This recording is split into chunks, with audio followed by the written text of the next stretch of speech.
কথায় আছে, সত্যিকারের ভক্তির সামনে দেবতাও নতি স্বীকার করেন। আজ আমরা শুনব এমন এক ভক্তের গল্প, যার অটুট বিশ্বাসে স্বয়ং মহাদেব তাকে দর্শন দিয়েছিলেন।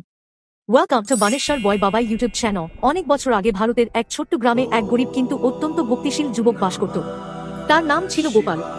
প্রতিদিন ভোরে সূর্য ওঠার আগেই সে নদীতে স্নান করে এসে গ্রামের ছোট শিব মন্দিরে গিয়ে ভগবান শিবের পূজা করত।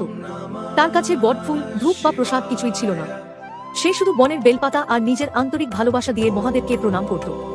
গ্রামের অনেক মানুষ তাকে নিয়ে হাসাহাসি করত। তারা বলতো, তোমার এই দারিদ্র্যের মধ্যে মহাদেব কি তোমার কথা শুনবেন? কিন্তু গোপাল কখনো ভক্তি ছাড়েনি। সে বলতো, ভগবান ধন দেখে নয়, ভক্তি দেখে। একদিন প্রচন্ড ঝড় বৃষ্টি শুরু হলো। মন্দিরের পথ কাদায় ভরে গেল। গ্রামের কেউই সেই রাতে মন্দিরে যায়নি। কিন্তু গোপাল ভিজতে ভিজতেই বেলপাতা নিয়ে মন্দিরে পৌঁছাল। সে শিবলিঙ্গের সামনে বসে চোখ বন্ধ করে বলল, হে মহাদেব, আমার কাছে কিছু নেই, শুধু তোমার প্রতি ভালোবাসা আছে। তার চোখ দিয়ে অশ্রু গড়িয়ে পড়ল। হঠাৎ মন্দিরের ভেতর এক অদ্ভুত আলো জ্বলে উঠল। ঘণ্টার শব্দ যেন নিজে থেকেই বাজতে লাগলো। গোপাল চোখ খুলে দেখল, তার সামনে দাঁড়িয়ে আছেন স্বয়ং ভগবান শিব, জটাজুট বেশে, মাথায় তার চাঁদ এবং ত্রিশূল হাতে আবির্ভূত। মহাদেব মৃদু হাসি দিয়ে বললেন, হে ভক্ত, তোমার সত্যিকারের ভক্তি আমাকে এখানে টেনে এনেছে। যে মনে নিঃস্বার্থ ভালোবাসা থাকে, সেখানে আমি বাস করি। মহাদেব গোপালকে আশীর্বাদ করে বললেন, আজ থেকে তোমার জীবনে দুঃখ থাকবে না।